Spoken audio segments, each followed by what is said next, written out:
मैं विश्व भारती से लोकेश व्यास।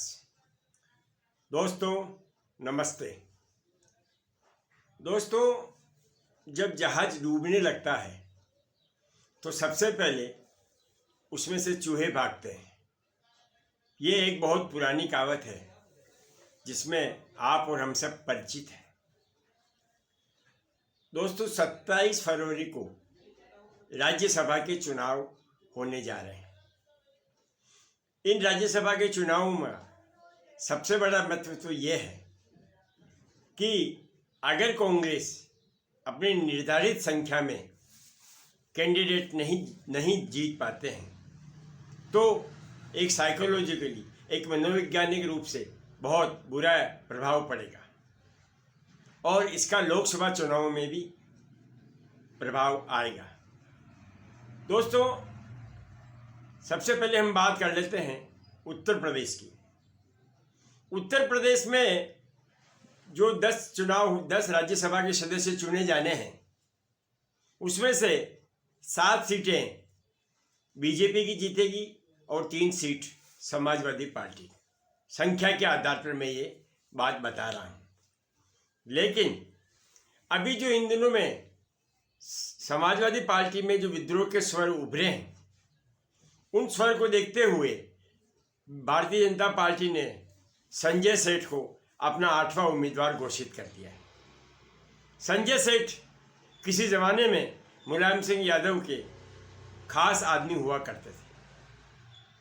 संजय सेठ बहुत पैसे वाले भी हैं और लखनऊ के बहुत बड़े बिल्डर भी हैं। समाजवादी पार्टी ने जया बच्चन, आलोक रंजन और रामजी लाल सुमन को टिकट दिया है। रामजी लाल सुमन बहुत पुराने राजनेता हैं, दलित नेता हैं और बहुत ही सुलझे हुए विचारधारा के हैं। जया बच्चन केवल 100 पीस है। वो समाजवादी पार्टी के कार्यक्रमों में आती है, चले जाती है। उसका समाजवादी पार्टी के कार्यकर्ताओं से कोई सतत संपर्क नहीं है। ऐसे आलोक रंजन जो है ये पूर्व प्रशासनिक अधिकारी रहे हैं। कार्यकर्ताओं के साथ इनका भी कभी कोई सीधा संबंध नहीं रहा है। इन सब स्थिति को देखते हुए बीजेपी ने अपना 8वां उम्मीदवार संजय सेठ को बनाया। अब यूपी में कांटे की लड़ाई हो गई है। अगर संजय सेठ जीतते हैं तो ये अखिलेश यादव की व्यक्तिगत रूप से बहुत बुरी हार होगी और इसका प्रभाव यूपी में समाजवादी पार्टी के लोकसभा चुनावों पे भी पड़ेगा। आगे बढ़ते हैं तो हम महाराष्ट्र की बात करते हैं। महाराष्ट्र में वैसे तो जितने बीजेपी के कैंडिडेट हैं वो तो जीतेंगे ही, लेकिन महाराष्ट्र में कांग्रेस ने चंद्रकांत हडोरे को टिकट दिया है। वर्तमान में जो कांग्रेस की स्थिति है, वर्तमान में जो महाराष्ट्र में भागदौड़ मच रही है, उन सबको देखते हुए कहीं ऐसा नहीं हो जाए कि चंद्रकांत हडारे हार जाए। अशोक चौहान जो कि महाराष्ट्र में बहुत ही प्रतिष्ठित नेता आज की तारीख में भी है, वो बीजेपी की तरफ से उम्मीदवार खड़े किए गए हैं राज्यसभा के लिए। उनका बीजेपी को उनका खड़ा करना, बीजेपी का उनको टिकट देना कांग्रेस के लिए व्यक्तिगत रूप से बहुत बड़ा झटका हो सकता है। वो इतने प्रभावशाली हैं, हो सकता है कि कांग्रेस के चंद्रकांत हंडारे महाराष्ट्र में राज्यसभा का चुनाव हार जाए, तो ये भी कांग्रेस के लिए एक बहुत बड़ा झटका होगा। उधर कर्नाटक में भी कुछ विद्रोह के स्वर उभरे हैं, तो बीजेपी और जेडीएस ने मिलकर के कुपेंद्रा रेड्डी को एक एक्स्ट्रा टिकट दे दिया है। अभी इनके बारे में पूरी विस्तृत जानकारी तो नहीं आ पाई है कि क्या ये जीतने की स्थिति में हैं, लेकिन अगर कुछ विद्रोह हुआ और कुपेंद्रा रेड्डी जीत गए तो कर्नाटक की जो वर्तमान कांग्रेस सरकार है उसको बहुत बड़ा झटका लगेगा।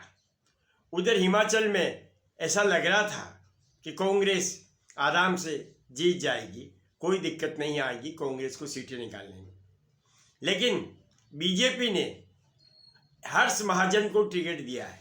हर्ष महाजन एक बहुत बड़े आदमी हैं, वो कांग्रेस के बहुत ही निकटतम रहे हैं और इससे पहले जो कांग्रेस के मुख्यमंत्री थे वो उनके पिताजी उनके बहुत खास आदमी रहे हैं, सारा कार्यभार वही संभालते थे, ऐसा लोगों का कहना है। हर्ष महाजन की कांग्रेस में बहुत अच्छी पैठ है, पकड़ है, ऐसा बिल्कुल स्पष्ट है। इसलिए हिमाचल में भी कांग्रेस का राज्यसभा के अपने कैंडिडेट को जिताना आसान नहीं होगा। इन सब स्थितियों को देखते हुए राज्यसभा के जो चुनाव हैं जो 27 फरवरी को होने जा रहे हैं, बहुत ही रोचक स्थिति में पहुंच गए। अब हम देखेंगे कि 27 फरवरी को रिजल्ट क्या आता है। अगर रिजल्ट 19-20 आया, अगर रिजल्ट में कांग्रेसी उम्मीदवारों को झटका लगा तो लोकसभा चुनाव में कांग्रेस मनोबल की दृष्टि से बहुत नीचे गिर जाएगी और कांग्रेस के कार्यकर्ता भी अपना मनोबल बहुत नीचे खो बैठेंगे। इन सब स्थितियों को देखते हुए ये कहा जा सकता है कि वर्तमान में कांग्रेस का जहाज डूब रहा है और डूबते हुए जहाज को सब छोड़ते हैं। मुझे ऐसा लगता है कि कांग्रेस तेज गति से बिल्कुल डूबती जा रही और यही अगर स्पीड रही तो जो बंगाल के मुख्यमंत्री ने कहा था, वो बंगाल के जो मुख्यमंत्री ने कहा था उनका कहना सही हो सकता है कि कांग्रेस 40 सीट भी नहीं ला पाएगी। मुझे ऐसा लगता है ये उसी दिशा में कांग्रेस जा रही है और अगर ऐसा हुआ तो बहुत बड़ी चीज हो जाएगी। तो दोस्तों, हम प्रतीक्षा करते हैं राज्यसभा के चुनावों की और आज के अंक में इतना ही कह करके मैं अपने वाणी को विराम देता हूं।